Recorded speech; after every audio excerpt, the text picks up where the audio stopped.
Good afternoon everyone.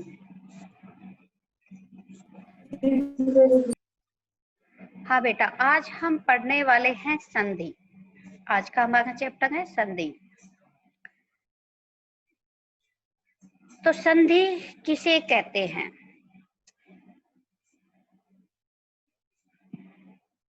बेटा, वर्णों के मेल से जो विकार उत्पन्न होता है उसे हम संधि कहते हैं।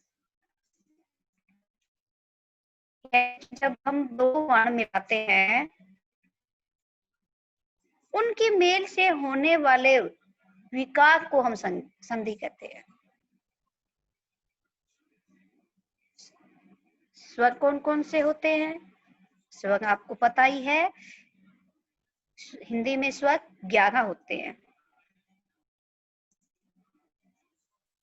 स्वर संधि के कितने भेद हैं?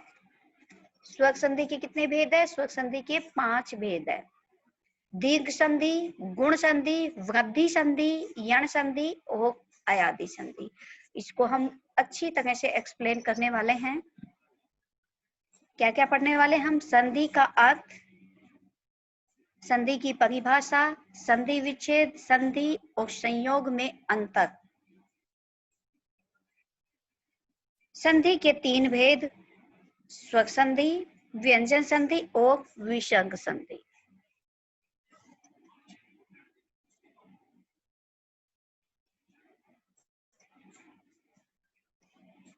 ठीक है। स्वर संधि के 5 भेद अभी मैंने बताए, दीर्घ संधि, गुण संधि, वृद्धि संधि, यण संधि और अयादि संधि। इसको हम एक्सप्लेन करेंगे। सबसे पहले जिन बच्चों के पास बुक नहीं है उनके लिए मैं स्पेशल बुक शेयर कर रही हूँ। ये देखिए। तो पहला हमारा है संधि का अर्थ और परिभाषा। संधि का अर्थ है मेल, यानी कि मिलान, परंतु व्याकरण में यह शब्द निकटवर्ती वर्णों के परस्पर मिलने की एक विशेष प्रक्रिया के लिए प्रयुक्त होता है। अर्थात वर्णों के मेल से होने वाले विकार को हम क्या कहेंगे? संधि। इस प्रक्रिया में परिवर्तन कभी पहली ध्वनि में होता है तो कभी दूसरी ध्वनि में और कभी दोनों ध्वनियों में। ध्वनि मतलब जैसे हम बोलते हैं तो संधि 2 ध्वनियों में होती है, 2 शब्दों में नहीं। यदि वर्णों का मेल हो परंतु उसके कारण उनमें किसी तरह का ध्वनि परिवर्तन कर देते हो तो उन्हें वर्ण संयोग कहते हैं, संधि नहीं। यही हम पढ़ने वाले थे कि संधि और संयोग में क्या अर्थ है। यदि वर्णों का मेल हो परंतु उनके कारण उसमें होने वाले किसी ध्वनि का परिवर्तन ना हो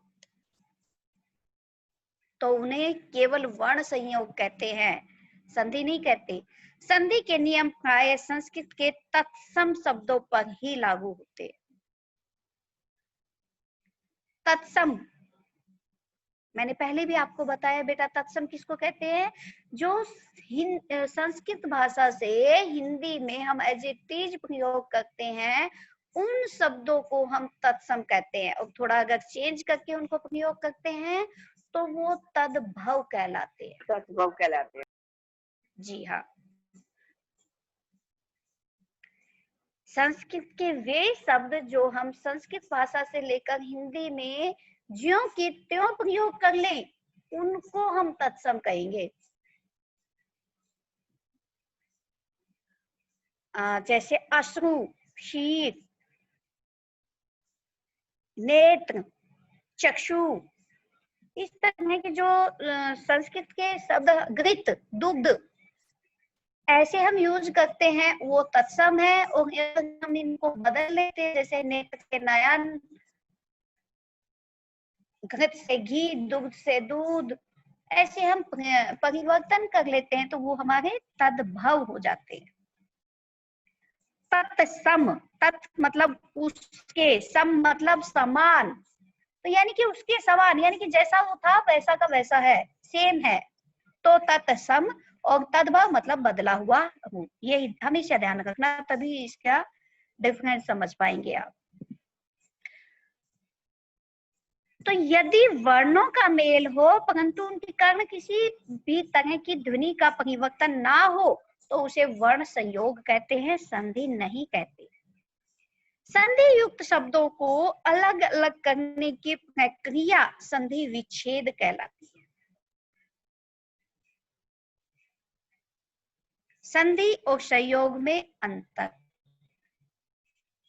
संधि और संयोग में सबसे बड़ा अंतर यही है कि संयोग के अक्षर एक समान रहते हैं, परंतु संधि में उच्चारण के नियमानुसार दो अक्षरों के मेल से उनकी जगह कोई भिन्न स्वर आ जाता है। देखिए हम बड़े अच्छी तरह से समझाया गया है इसमें। संयोग में वर्णों का मेल होता है परंतु उनमें विकार उत्पन्न नहीं होता, किंतु संधि के कारण वर्णों में परिवर्तन हो जाता है।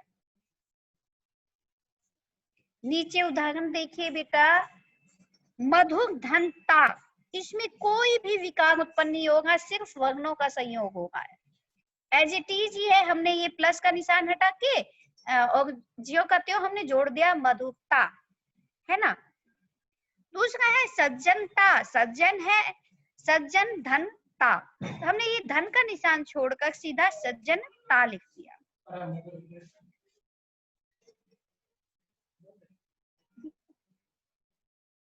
व्यक्तित्व, व्यक्तित्व, व्यक्ति धनत्व, व्यक्तित्व, कोई भी विकार नहीं है इन शब्दों में, जो कि त्यों मिलाए हुए हैं हमने, यानी कि वर्णों का मेल है लेकिन कोई भी विकार नहीं है, इसलिए ये संयोग है। अब समझिए संधि को, ये दूसरा जो कॉलम है इसको ध्यान से समझिए। शिव धन आलय, इसमें हमने शिवालय यानी कि ए में आ जोड़ दिया। अगर हम इसका वर्ण विच्छेद करते हैं तो से धन छोटी ई धन वै धन ए, और फिर ये आ जाता आ धन ले धन ए धन ये धन ये ए। तो हमने क्या किया, ए में आ जोड़ा, यानी कि छोटे ए में बड़ा आ जोड़ा तो बन गया शिवालय। विकार उत्पन्न हुआ ना, तो विकार उत्पन्न जहां हुआ तो वहां पे क्या हो गई, संधि। इनमें कोई विकार नहीं था इसलिए ये था संयोग। अंतर समझिए बेटा, जिनमें खाली वर्णों का मेल हो, कोई विकार उत्पन्न ना हो, वहां संयोग, लेकिन जहां वर्णों का मेल भी हो लेकिन इसमें मेल की वजह से कोई विकार उत्पन्न हो। ये हरिशंकर बेटा ऑडियो म्यूट कीजिए प्लीज, हरिशंकर ऑडियो म्यूट कीजिए, आपका ध्यान ही नहीं है, ऑडियो म्यूट कीजिए। मैं जो समझा रही हूँ उस कंसेप्ट को क्लियर कीजिए प्लीज। विद्या धन अर्थी, इसमें आ में ए को जोड़ दिया गया है। विद्यार्थी, सत धन जन, सज्जन।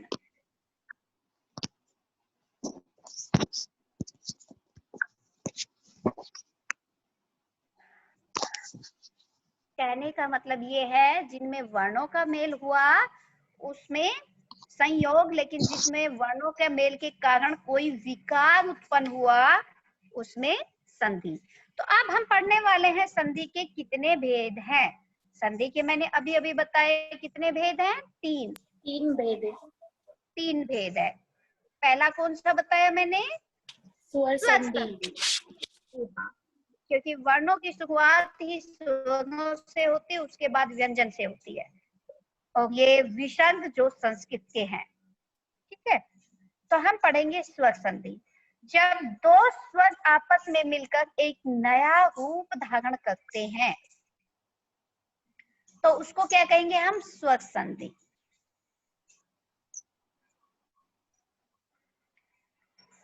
नीचे एग्जाम्पल समझाए हुए हैं, जैसे सूर्य धन उदय, ए में ऊ जोड़ा है, सूर्य उदय, ए में यानी कि एक स्वर में दूसरा स्वर जोड़ा हुआ है। ये देखिए, ए में ऊ को जोड़ा तो क्या बन गया, ओ। सूर्य धन उदय तो सूर्योदय, ए में ऊ को जोड़ा तो ओ हो गया। भोजन धन आलेन, ए में आ जोड़ा, ए में आ जोड़ा, अगर हम इसका वर्ण विच्छेद करेंगे तो ए आएगा लास्ट में, भोजन न धन ए, है ना। तो ए में आ को जोड़ा तो बड़ा आ हो गया। इसी से इसमें ये दीर्घ संधि, छोटे से बड़ा हो गया। दीर्घ का मतलब ही बड़ा होता है ना। तो स्वर संधि के कितने भेद हो गए, 5 भेद है।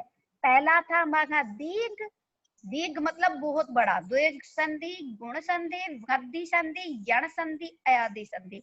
अगर आपने इन पांचों का डिफरेंस समझ में आ गया आपके में, तो आपको हर टाइप की संधि बना पाओगे। ठीक है, तो सबसे पहले हम एक पॉइंट टू पॉइंट समझेंगे। दीर्घ संधि, दीर्घ का मतलब होता है बड़ा, दीर्घ का मतलब बड़ा, यानी कि छोटे में छोटा मिलाया। ये देखिए कितने अच्छे उदाहरण दे रखे हैं।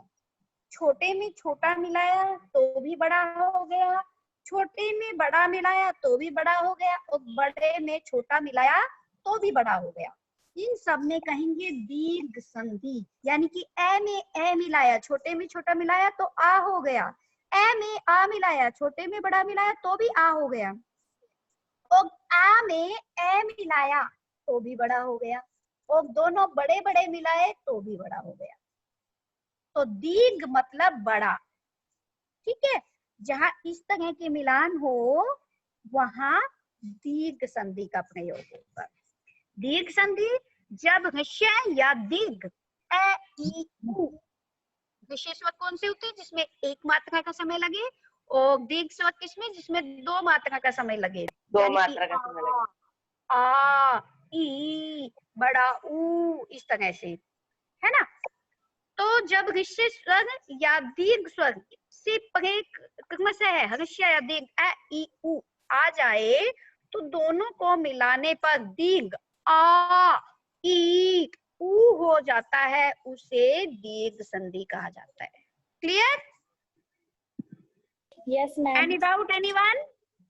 बेटा छोटे में छोटा मिलाए, इतनी बात समझो, मैं अपने शब्दों में समझा रही हूँ, आपकी पुस्तक वाली लैंग्वेज यूज नहीं कर रही, अपने में बता रही हूँ, वो समझो ध्यान से।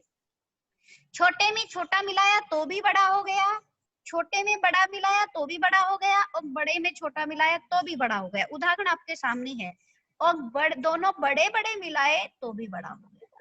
जैसे उदाहरण था बड़े बड़े विद्या धन आलय, इसमें आ और आ मिलाया है तो भी विद्यालय, विद्यालय दोनों बड़ा ही हो गया। शिवा धन आलय, शिवालय, दया धन आनंद, दयानंद, यानी कि बड़े में बड़ा मिला था फिर भी बड़ा ही होगा। सारे उदाहरण आपके सामने हैं। पहले बताइए दीर्घ संधि में किसी को कोई डाउट तो नहीं है बेटा? बताइए, तो मैम तभी हम आगे बढ़ेंगे। बड़ा बनाना है, दीर्घ मतलब बड़ा, बड़ा बनाना है हमें। छोटे में बड़ा मिला है या बड़े छोटे में छोटा मिला है या बड़े में बड़ा मिला है, बड़ा ही बनना है आपका, दीर्घ ही बनना है सारा। उदाहरण आपके सामने है ही। ठीक है, अब आता है आपका गुण संधि। गुण संधि ए या आ के बाद ह्रस्व या दीर्घ ई उ या ई स्वर आता है तो दोनों के स्थान पर क्रमशः ए ओ तथा अ हो जाता है। पहले वाला बहुत आसान था दीर्घ संधि, इसमें थोड़ा सा ध्यान देंगे आप, इसमें वर्ड चेंज हो गए हैं। ठीक है, गुण संधि यानी कि गुण का मतलब इसके गुणों के आधार पर जो परिवर्तन हो। ए या आ के बाद ह्रस्व या दीर्घ ई उ या री स्वर आ जाता है, ए या आ के बाद ई ऊ री स्वर आ जाता है, तो दोनों के स्थान पर क्रमशः ए ओ उपअग हो जाता है। जहाँ ई आई वहां ए हो गया, जहाँ ऊ आया छोटा ऊ वहां ओ हो गया, छोटा ओ हो गया, और जहाँ ही आया वहां अग हो गया। यानी कि छोटे से बन तो छोटा ही रहा है, ई छोटी ई है तो छोटी ई से ए बन गया, आई नहीं बना है ए, और छोटे ऊ से ओ बन गया, आउ नहीं बना है, आउ बड़ा होता है तो ओ, छोटे ऊ से छोटा ओ, और ऋषि से ऋषि से बन गया अग। अब उदाहरण देखिए, ए धन ई बन गया ए, भारत धन इंद्र, भाग तेंद्र, देखिए ए में ई मिला, भाग तेंद्र ए बन गया, राज धन इंद्र राजेंद्र, ए में ई मिलाया ए हो गया। अब दूसरा देखिए, ए में बड़ी ई मिलाई तो भी ए ही होगा। परिवर्तन समझने की कोशिश कीजिए। ऑडियो म्यूट रखिए बेटा प्लीज, कोई भी बच्चा ऑडियो ऑन मत कीजिए। देखिए वीडियो ऑन करने के लिए कहते हैं हम, तो वीडियो कोई भी ऑन नहीं करता।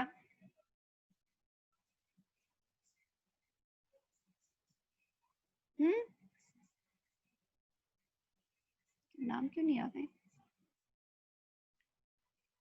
ऑडियो ऑन करके बैठ जाते हैं आप। चलिए, आ में छोटी ई मिलाई, रमा धन इंद्र रमेंद्र, राजा धन इंद्र राजेंद्र, ए में ई मिलाई तो भी ए में बड़ी ई मिलाई तो भी ए, और आ में छोटी ई मिलाई तो भी ए, और आ में बड़ी ई मिलाई तो भी ए। इसको हम कहेंगे गुण संधि। क्लियर? क्योंकि ये गुणों के आधार पर परिवर्तन होगा। Very good. इसका नेक्स्ट स्टेप देखते हैं, ए आ धन ऊ बन जाता है ओ, यानी कि ए में ई मिली तो ए बना था, लेकिन ए में छोटा ऊ या बड़ा ऊ मिले तो ओ ओखली वाला बन जाता है। इसके भी कुछ उदाहरण देख लीजिए। ए धन ऊ ओ, लोक धन उक्ति लोकोक्ति, आ धन ऊ महाधन उपकार महोपकार, महाधन उग्मी महोग्मी, दया धन उग्मी दयोग्मी। ए में या आ में ही मिलाने से अग हो जाता है। सप्त धन ऋषि सप्त ऋषि, ब्रह्म धन ऋषि ब्रह्म ऋषि, महाधन ऋषि महर्षि। Any doubt anyone? No ma'am. Doubt? पहला हमारा था बेटा दीर्घ संधि, जिसमें छोटे से बड़ा हो गया था। अब है गुण संधि, जिसमें शब्द में परिवर्तन हो रहा है। ए में ई मिलाने से ए हो रहा है, और ए में ऊ मिलाने से ओ हो रहा है, और ए में ही मिलाने से अग हो रहा है। अब आपका आता है वृद्धि संधि। वृद्धि संधि। जी हाँ, वृद्धि संधि।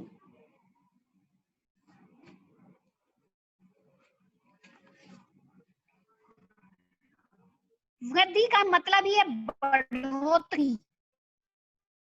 बढ़ता हो। क्या मतलब है? बढ़ोतरी। किताबी मैम क्या मैम हाँ बेटा, सुनाई नहीं दे रहा। किताबी लैंग्वेज से बाहर की चीजें बता रही हूँ आपको, यानी कि बढ़ोतरी हो जाती है इसमें। तो थोड़ा सा देखिए, वृद्धि संधि में ए तथा आ के बाद ए या आई हो तो दोनों के परस्पर मेल में आई तथा औ ओ औ हो जाता है।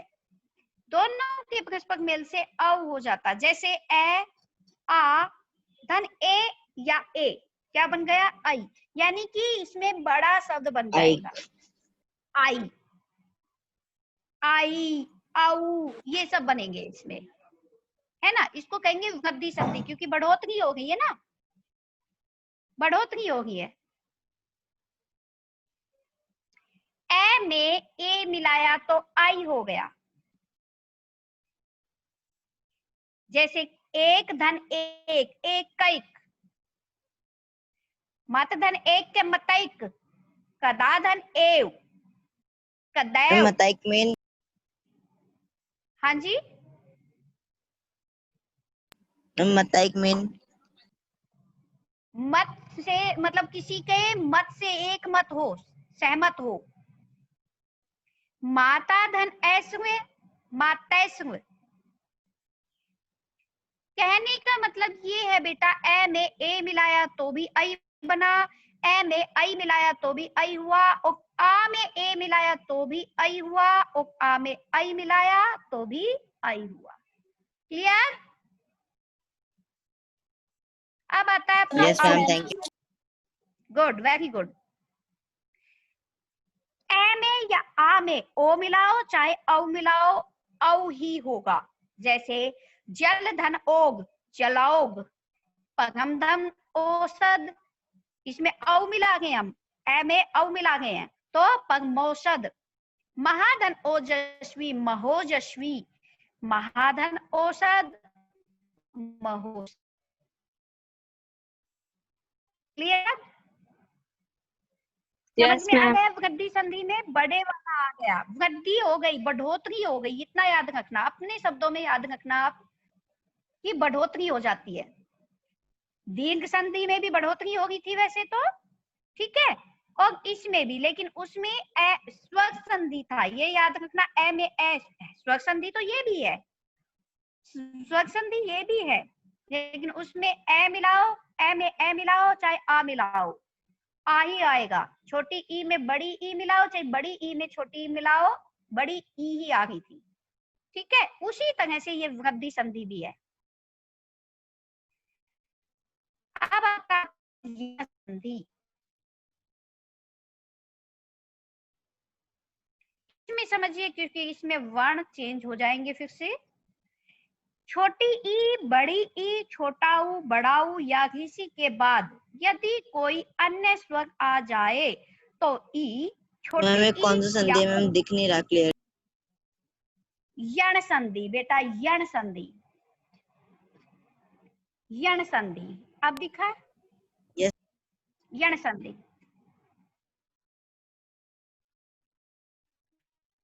यण संधि क्या होता है? छोटी ई, बड़ी ई, छोटा ऊ, बड़ा ऊ या किसी के बाद यदि कोई अन्य स्वर आ जाए तो ई और ई का य, ऊ और ऊ का व तथा री का ग हो जाता है। Yes ma'am. ठीक है, जैसे ई धन आ या, अति धन अधिक, अत्यधिक, इन वर्णों का विच्छेद किया जाता है। देखो ए धन तै धन ई, ई आया ना, छोटी ई सामने आ गया। अच्छा, उसके बाद फिर से ये धन का निशान है, फिर ए, तो छोटी ई में ए मिलाया तो यह हो गया अत्यधिक। क्लियर? Yes ma'am. हाँ जी, यस मैम। No ma'am. इसके बाद अति धन आदि। देखिए फिर से छोटी ई आ गई है, लेकिन छोटी ई धन आ गया। इसका वर्ण विच्छेद के आधार पर समझोगे तो ज्यादा आसानी से समझोगे।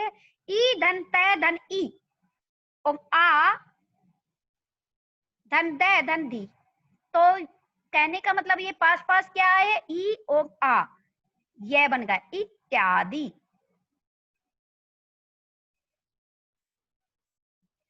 क्लियर? ई में चाहे ए जुड़ो, चाहे आ जुड़ो, चाहे ऊ जुड़ो, चाहे बड़ा ऊ जुड़ो, सब ये का ही उदाहरण देंगे आपको। जैसे नी धन ऊ, न्यून, नदी धन ऊर्मी, नद्योमी, कहती धन एक, प्रत्येक। ये देखिए, इनमें यह का कहीं दिखाई नहीं दे रहा, लेकिन इनका अगर वर्ण विच्छेदन करते हैं तो साफ साफ दिखाई देता है।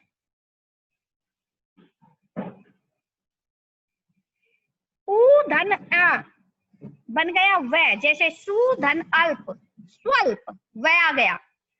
सुधन अच, स्वच्छ, सुधन आगत, स्वागत, वधूधन आगमन वधवागमन है ना। Yes ma'am. Yes ma'am. मधुधन अभी मधवही, मनुधन अंतर मनवंतर, भूधन आदि भवादि।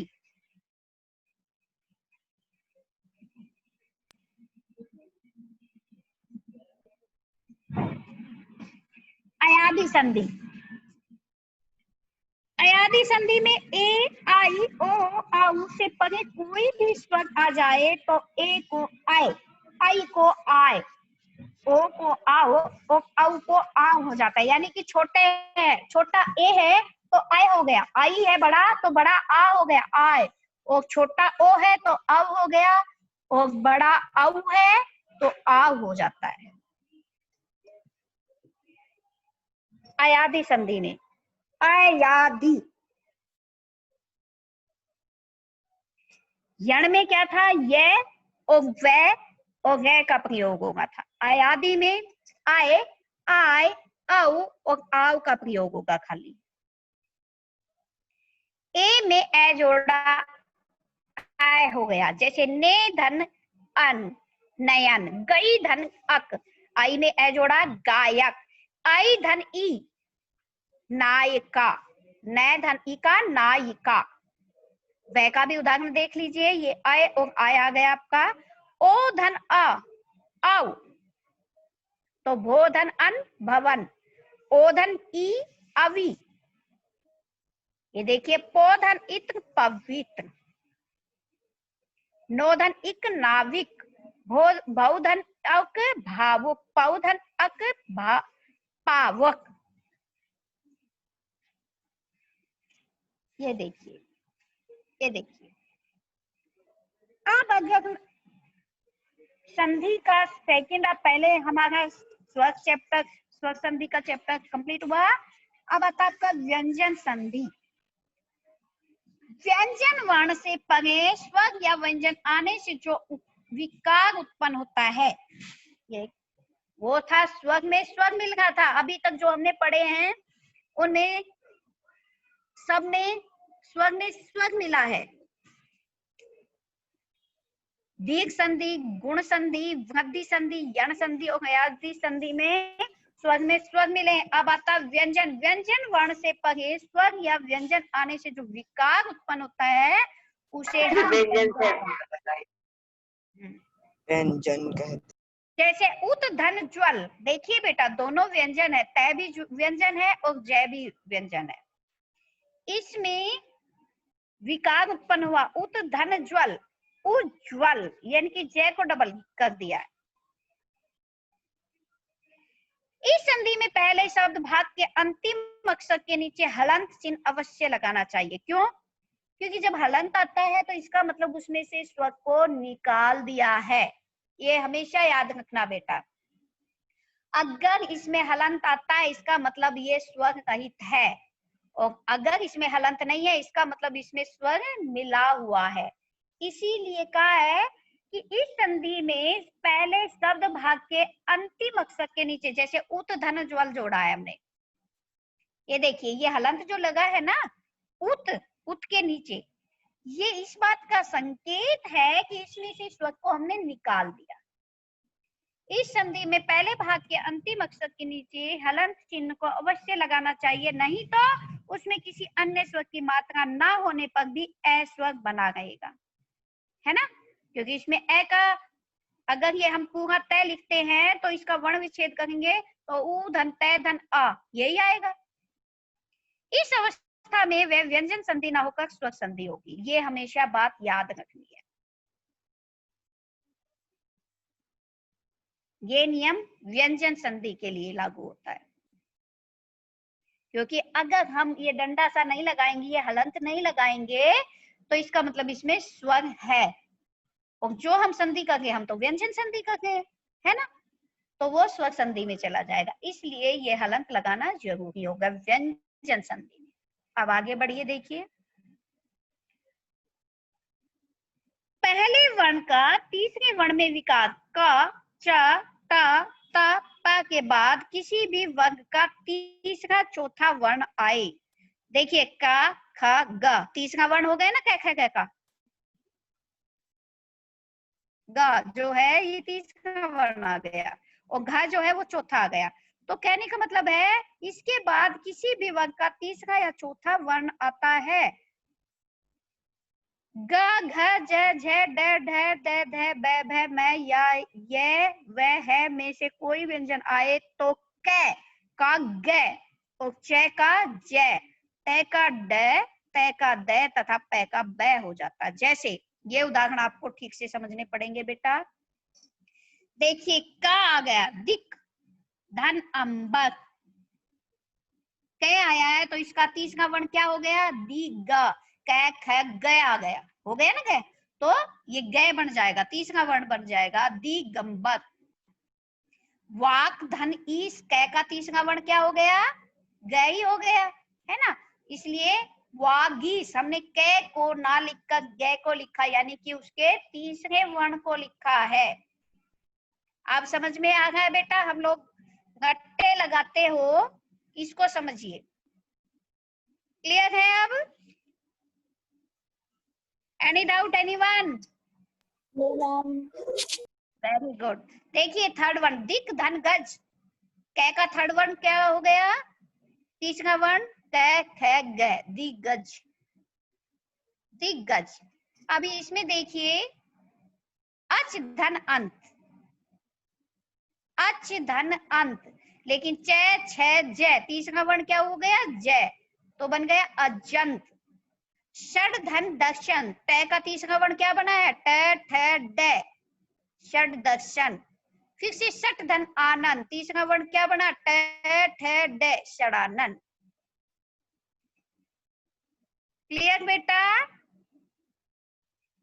Any doubt anyone? No ma'am.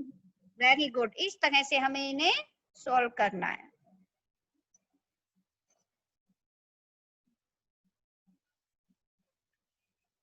जिस भी लाइन में आते हम सीधे थर्ड वन पे पहुंच गए और हमने बड़ी आसानी से इनको सोल्व कर लिया, हालांकि आपके लिए ये थोड़ा टफ होता। अब लास्ट आपका आता है विसर्ग संधि, इसको थोड़ा सा ध्यान से समझिए क्योंकि ये तत्सम शब्दों के लिए प्रयोग होता है, तो इसको ध्यान से समझिए। विसर्ग के बाद स्वर या व्यंजन आने पर विसर्ग में जो विकार उत्पन्न होता है उसे हम विसर्ग संधि कहते हैं। निहि धन प्राण, निष्प्राण, बेटा ये इंपोर्टेंट चैप्टर है, अगर हमें टाइम मिला तो हम एक बार फिर से भी इसको रिवाइज करेंगे।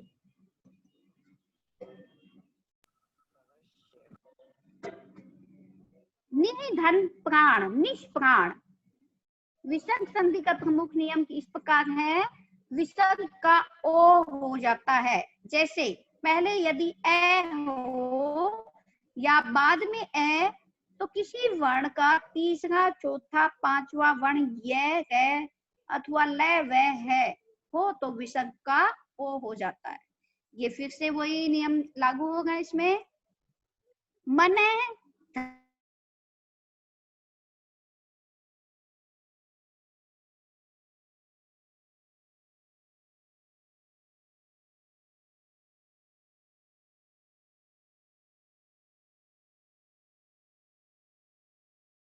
तो इसमें ए है तो इसमें ओ हो गया, विसर्ग का ओ हो गया। मन है धन अनुकूल, मनोनुकूल, विसर्ग का ओ बन गया। दूसरा उदाहरण देखिए, अधः धन गति, इस विसर्ग का फिर से ओ बन गया। अधोगति, यशः धन दा, यशोदा, मनः धन गत, मनोगत। मनः धन बल, मनोबल, तेजे धन राशि, तेजो राशि। समझ में आ गया बेटा? इस नियम में विसर्ग का ओ बन गया।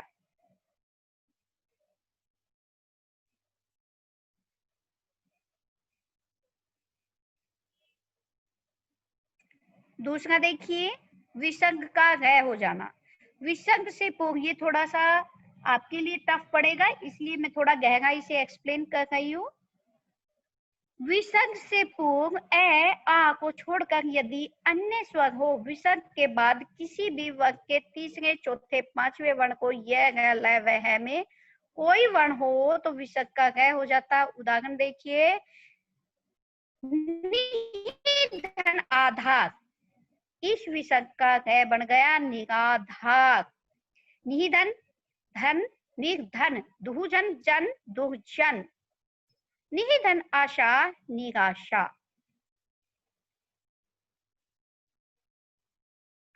विसर्ग का से,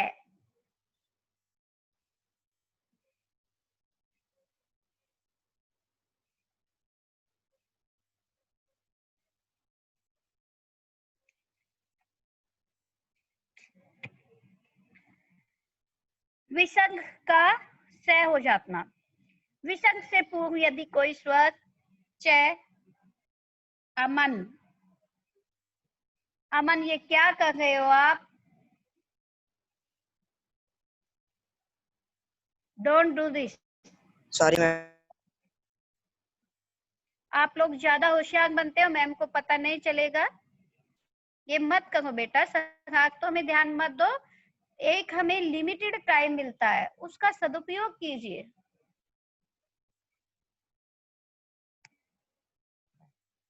बेटा मैं बार बार एक ही बात कहती हूँ, जो समझाने से समझ में आ जाता है वो स्वयं पढ़कर इतना अच्छा नहीं समझ पाओगे। This is your golden time, इतना कभी मत भूलो कि ये आपका स्वर्ण समय है, इसलिए इसको वेस्ट मत कीजिए, क्योंकि आपको एक लिमिटेड टाइम मिला है। चलिए,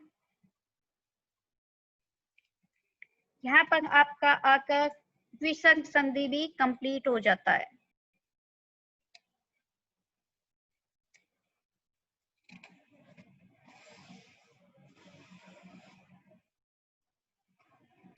मैम जो विसर्ग संधि का ड्रॉ हो जाता है उसका एक्सप्लेन कर दीजिए तो फिर से कहूँ?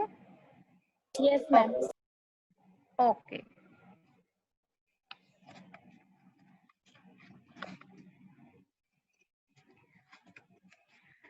हाँ जी। नी धन आशा, निराशा। दो धन आचार, दुराचार।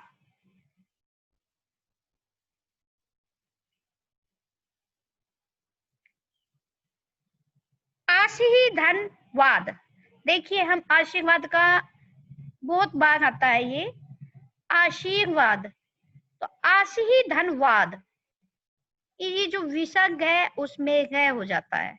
निहि धन विकार, निर्विकार। बेटा एक बार इनको ध्यान से पढ़ना, आगे तो आपके जो मैंने नियम बताए हैं वो बहुत अच्छी तरह से शायद आपको समझ में आ ही गया होगा, लेकिन इसमें कुछ एक मिलते जुलते से भी सेंटेंस आ गए आपके, मिलते जुलते शब्द आ गए हैं आपके, तो इसमें थोड़ी सी आपको प्रैक्टिस भी करनी पड़ेगी। पहले वाले में ओ बना विसर्ग से, इसमें है बना और अब बन रहा है से। निहि धन चल, निश्चल। निहि धन चिंत, निश्चिंत। दुह